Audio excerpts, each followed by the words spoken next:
Hi there, and welcome to the Knife Nook. Let's see what we've got going on today. All right, hey guys, today we got one out of the collection again for all you survivalists and knife guys out there.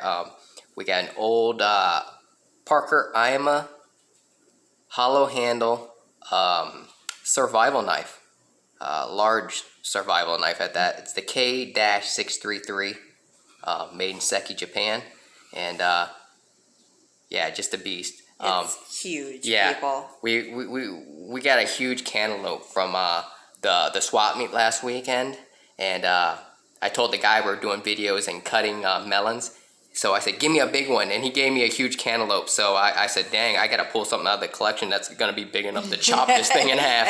And I'm still a little worried, actually. Okay. It's a big.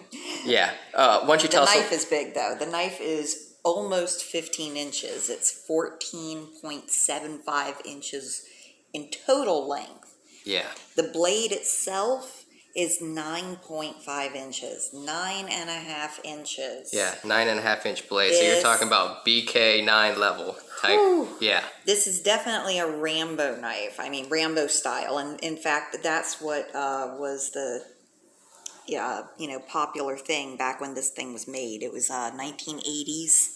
Yeah. By Parker, and the Rambo style knives were really, really popular at the time. Yeah. Gee, I wonder why. Yeah, Rambo the movie just came out. I'm sure you guys seen all the Rambo. Sylvester Stallone, dude. Big knives were a thing in the 80s, man. I mean, let's not forget Crocodile Dundee. Dundee, but that was later. That's a knife. Yeah. Well, this is definitely a knife. Yes. And this is one of those. What's his name? Seizo Imani. Ima. Ima. Yeah. So Seizo Ima. Probably pronouncing it wrong, and apologize for it. But yeah. Yeah. Seizo Ima. Yeah. Yeah. Anyway, look at that ricasso on there. It's almost like a finger choil. You got this beautiful hand guard right here with some places to lash cordage through. Yeah, it's hollow handled to be able to carry your survival items. Yeah, I'll show you guys that here in a minute. Yeah. And you guys hear about some of these survival knives, especially these older ones. And trust me, I had them growing up. And you throw them into a log and they just snap right here. Because it's hollow handle, it's a very shallow connection. And just sometimes it's not even a bead of weld. Sometimes it's just like a rat tail with a screw on it or a nut on it, and that eventually ends up falling off. This is definitely not one of those knives. This is definitely a user knife. If you guys aren't familiar with Parker knives, you should check them out. Older knives, older vintage knives. They even make pocket knives and and it's just good stuff, man. It really is. Come out of Japan. We've had some other Parker knives. Yeah, we've had some other Parker. We've had a few other Parker knives. Oh yeah, I really like them. I do. I think we still have another one in the collection right now, don't we? Oh yeah. I'm sure I got a couple Parkers in there. We'll show you those. You guys tune into those videos, and we'll continue to show you some of these older knives. Here, back at the knife here, it is hollow handle. If you see here, it has some finger grooves in it. There's no palm swelling, but with this type of ridging and texturing that they did. No, not so much the texturing, the ridging on it. Yeah. And then the finger choils give it a palm swell feel. It feels really comfortable. And it's very well balanced also. And I'll show you that. I got some stuff loaded in the handle right now. Some of my survival gear in there, and I'll show you what I keep in there. But this handle, if you're looking at it, it's actually black aluminum. Here, let me set that here. It was actually black aluminum, and but it was all scratched up, the paint. So I went ahead and just sprayed it with some Flex Seal. And I thought it was going to come out and lay a little better, but the bubbles with the spray paint, the aerosol, created some bubbles in it, and it showed a little bit and some runnage right there. So next time I'm going to probably use that Flex Seal and just dip it, just sand it down and just, I'll probably sand this back off, because it's, it's not too bad. Sand it off and just, and re-dip it. That way it's a nice, more slick. He wanted it smoother and slicker. Smoother, even though my dad and everyone's like, don't worry about it. It's just a handle on a knife. I mean, it's not bad. It serves its purpose, and it's really... I actually like the way it feels. Yeah, well, if anyone's familiar with that Flex Seal, it's pretty good stuff, man. Yeah. Yeah. There it is.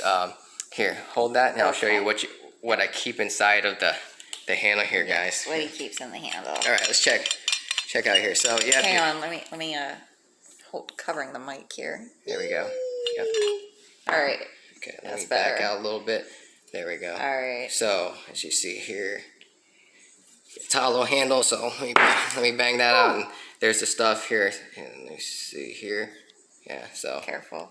you got about 2 inches worth of depth in there, and it's smooth back there. I don't feel no nut or nothing like that back in here.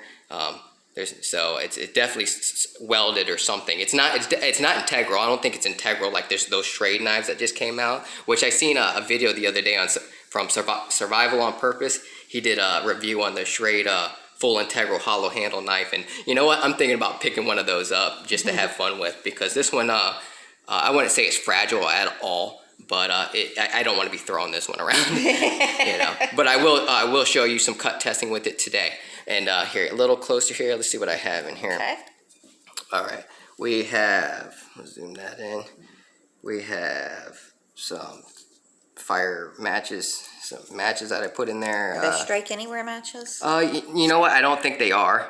I don't think they're strike anywhere. So I broke off a little piece of the box, the striker box, and I stuck it in there. Well, that's not a bad idea. Yeah, so I just put that in there for the matches. A little piece of like wire that I stuck in there for fastening something. Let's see here. I got a pin that I put for picking out splinters and stuff. Didn't you poke yourself with that the other Yeah, day? I did. I stuffed this back in. I stuffed it back in the hollow handle, and I was stuffing the things back. And my dumb ass freaking pushed down. I had it facing the wrong way, so I gotta put that back down towards the tip of the blade next time. And some fishing hooks and some weights and some string there. That's of course, cool. fishing is a huge thing if you're gonna be doing survival and a heat and. Yeah, I mean just some basic stuff, and that all fit. Really basic. That all fit in there. Yeah. But you've got two major basics covered. You know, fire and food. Yeah. One thing that's cool about these hollow handle knives too is if you stick them in the ground, you know, if you stick them straight down into the ground like this, you can actually put like a candle or something in it that sticks out of it. And use it as a kind of use it as torch. as a torch Camp or a torch. camp torch or a lantern or something. So that, you know, I think I got like part of a candlestick in my bug out bag. I'll show you guys that too. But here, let's move all this stuff here. And here, actually, I'll just keep it there. You want me to Where's that cap at? Here it is. Just to show you the cap. This thing is actually pretty heavy. So Is it? yeah, actually, I smashed some That's it? stuff the other day. Yeah. Here, hold that. Oh, wow. That is heavier than I was expecting. Oh babe. yeah, definitely. But there's no compass or nothing on it. Yeah. So you got some teeth on it. Yeah. But that's actually pretty solid. some I mean, I threads was on it. expecting it to be You got some checkering on it for grip. lighter. Oh no, it's definitely Cheaper. solid. I mean, I hate to say it, but I was expecting the cap to be a lot cheaper. And then you got that O-ring there, so it makes it like waterproof. So you know, you could put weed, you could put your stash in there if you want, or, you know, your smokes or whatever. But if you're still in a place where it's illegal, I mean, I pity you. I wouldn't put all of it in there just in case it did leak. But I haven't tested it in water yet. But okay, let's do a size comparison here. I'm gonna leave the cap off, and I'll show you the balance without the cap. And I'll put that on the side here. All right, let's. What else we got here to compare this with? Yeah. What do you got? I was just, for whatever reason, I'm not sure. I just had my Luzon around. Okay, she had her Luzon. Okay, that's a good one to compare it to. Let's go ahead and stick it on the edge there. Yeah. Just to give you all a size comparison, just how beast of a blade this thing is. All right, there's her Luzon. And I mean, y'all know, But small I mean, hands, but look, oh my God. yeah. For $30, this knife right here from Cold Steel. It's a great deal. And this is the large Luzon. That's Yes. what? Yeah. It's the large one. 6-inch blade on that. So, Yeah. I mean, that is an impressive knife for $30. I'd recommend that. Liner lock. Check out the video on it. You'll see it. But it has a locking mechanism on there if you want to go harder. But a really cool one at that. What else we got? Okay. Another one to compare it to. Let's Looks like we have your general. Okay, we got a buck 120. Got a. Really This is tighten from the that. 70s. I got a old buck 120 here. Gotta love bucks. There's another one to compare this beast of a knife, and that's a huge. That is a huge fixed blade. So just to show you just how big this knife is, it's huge. Okay, Yeah, and then this of is a course Mora knife. we got a Mora knife, and actually we'll probably just set that right on there because everyone's familiar with a Mora knife. I mean, you see that? I mean, the blade alone is big as just a regular as big as the- standard Moore knife. And to be honest with you, with any of these knives here, I would recommend as a survival knife. Really, being able to put something in the handle there is really cool. I'm not sure about batoning on. I had to. I'm sorry. I'm not sure if I would baton with this knife right here. What I do like about it, because it's a hollow handle. yeah, well, yeah, it's hollow handle, so you're gonna worry about You've got that. a weak spot. Yeah, and that's really knives aren't really. That's not what these knives were meant to be for. They're not meant to baton with. They're not meant to be, these chopping things. But I like doing it. I do. I like doing it, and I like testing them out. But I'm not gonna do it to this knife because this knife is. It's collectible and it's a little pricey, but I'll do some other cut testing. The length of this blade would be ideal if you're going camping. Just the fact that if you're doing any fishing or anything, I mean, look at that. I mean, you could fillet a fish with this. Easy. Very easily. No with that full flat grind, all the way up there to the basically the full on swedge. Very nice. And it thins out there near the tip. Mm-hmm. So it's going to be an excellent slicer. And these serrations up here aren't just for like wood and everything. Here, hold this camera real quick. Okay, gotcha. They're for pulling. They're for pulling like. They're for pulling. I mean, you could easily pull paracord with it. See. So if you want to do knots, or if you got some stringed paracord or any type of rope, you can lift. You can lift with it. So you can use this as a tool also. Not just for. Here's another example. Everyone needs to boil water. You're on camp. You have something like this. You gotta here. Let's move this. You have a hot pot. You can pick it up just like that. No problem. You see, and then you can put it right back down on the fire because that handle is going to be hot. Yep. And then there it is. You can put it right back down on the rock or the grill that you made. You put it right back down. Actually, I'm gonna get this. Like that, hooks right in. I'm gonna put this right back over here. I'm gonna put this away real quick. Yeah, go ahead and put that one away. But there it is. Once again, Parker IMA, surgical steel. So I don't know what it is. It just says stainless. So, yeah, a good type of stainless. Rambo inspired. Hollow handle survival.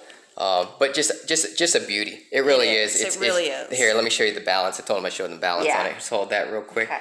And might want to put the butt cap back on.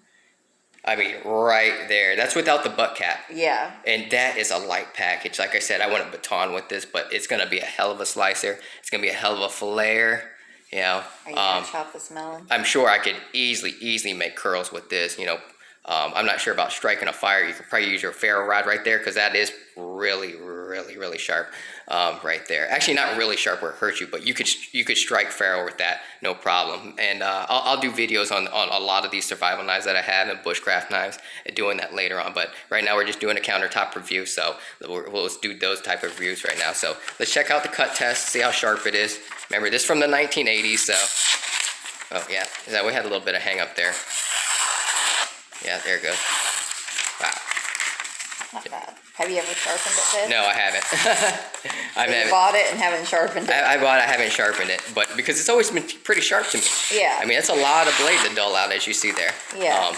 There's still a sharp spot on there somewhere, right there. Yeah. But anyway, a couple on the strop. Yeah. Couple strops. I can strop this real quick. Yeah. But there it is. So it's going to cut paper. Let's see it cutting some paracord real quick. We got some of this blue paracord here. Let's see it. Let's go. Let's choke low.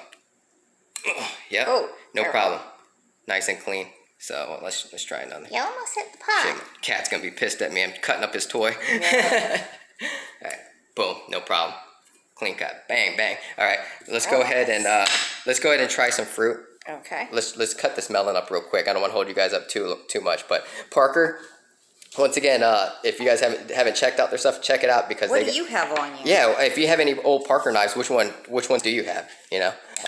What do you have on you, babe? I mean, besides these fixed blades. Oh, what? Do you have yeah. Go ahead and move this, and I'll show them the sheath real quick. Yeah. All right, doing this one-handed. As you see, it comes with a leather sheath, and it comes with a little diamond stone. I've never used it or whatever. Basic belt loop. strap opening right here. Hey, you and can then probably find these online. a button snap. You probably could on the secondary market on eBay and stuff like that. The only one we found recently, however, was sold for about $160. Yeah. And it didn't have the original sharpening stone. And it didn't have the original sharpening stone. But this is what I got today. I got my Ravencrest Tactical recurve. I got my cargos on. It's fall. It's getting a little chillier here now, so I got my cargos on today. And He's so chilly 'cause I'm he's wearing skinny. more of a beefier knife. If you haven't seen this knife, check out the video on this knife that we did and the melon cut we test with their fixed blade. But I was in the market for another recurve like this type of folding pocket knife, and Smoky Mountain Knife Works catalog came in for October, and this is kind of what I seen here. This right here. This MILF, this hardcore. By Half-Breed Blades. Yeah, wait, for one, yeah, Half-Breed Blades. And they named this blade their MILF Hardcore. Hardware mil spec. And it's like, you know what? Dude. You know what? That's what I was just looking for. I was looking for a hardcore recurve MILF. Seriously. I need a MILF with some hardcore curves on it. And no, but that's a cool looking knife. And Half-Breed Blades, I've heard something about them. You know, some stuff, it's kind of like overbuilt stuff, kind of like tops, it looks like. But I can't wait to check them out, and I think I might check that knife out. Here's another one, talking about survival knives and everything from Half-Breed Blades. Look at that thing. I mean, I don't think it's a hollow handle knife, but yeah. I don't want to get off topic here. You know, it's in D2, but 315. But you know, it has those saw blades, or whatever you want to call it, up there. Yeah. But just really cool. So we love our Smoky Mountain Knife Work magazines. We like our Ravencrest too, man. Yeah, we really like our Ravencrest. I have a fixed blade Ravencrest. Yeah, she has her fixed blade another fixed blade Ravencrest. I got two other ones that I'll show y'all. I think we checked them out, and they have a assisted opening knife called the Phantom that we want to check out. I think it runs for like $65. Assisted black all black Tonto folder. And we're going to check that out probably from their company, and I think they have some OTFs we're probably going to look at. Yeah, so. Ravencrest, we'd love for you to send us some stuff. Ravencrest Active, there it is. Anyway, let me go ahead and put that away. Check out the video on that we made, and let's go ahead and let's get this melon over with before we lose everybody. But if you made it this far so far, thank you so much. Thank you so much for hanging around. Don't forget to hit that like and subscribe. And check out our other videos. Like I said, Lord. I don't have the butt cap on it. I'm just going to use it like this. Sure? And as I showed you guys, he sold us the biggest melon. He goes, I mean, look at how big this melon is. He's Latin, so he's like, hey man, I got one for you, man. And it was like, wow, look at the size of this thing. But we're gonna go ahead and have some cantaloupe today. So let me go ahead and here. Right. Why don't you take that? Let me back it up a little bit. Yeah. Back it out, because you know I can't. There we go. Like that. Back it up, so watch your fingers. Yes. All right. Give me a good view right there. All right, guys. Here we go. This is that Parker 6-33, K-633, and here we go with the cantaloupe test. I'm gonna hold this tight, and you just see if I can do this one hit. You got a good view on it? I've got a good view on it, not you. All right, here we go. All right. On three. One, two, three. Oh my God! Yeah, and there it is. Woo! There it is, folks. Oh man! I mean, it took that. So talk about a camp knife, you know, a survival knife, a tactical knife. That's gonna do it. I mean, one hit, one hit, and it's done. Dude, so, that was awesome. that was so freaking awesome. It felt like the Luzon. When I cleared the Luzon with one hit, yeah, it felt like the Luzon. But this is a badass knife, guys, and if that doesn't show it or prove it, so there it is. Yeah. So check it out. We're gonna cut up some more cantaloupe and have some cantaloupe for lunch. So we'll see you guys on the next one. Thanks again for taking a look in the nook. Bye bye. Bye.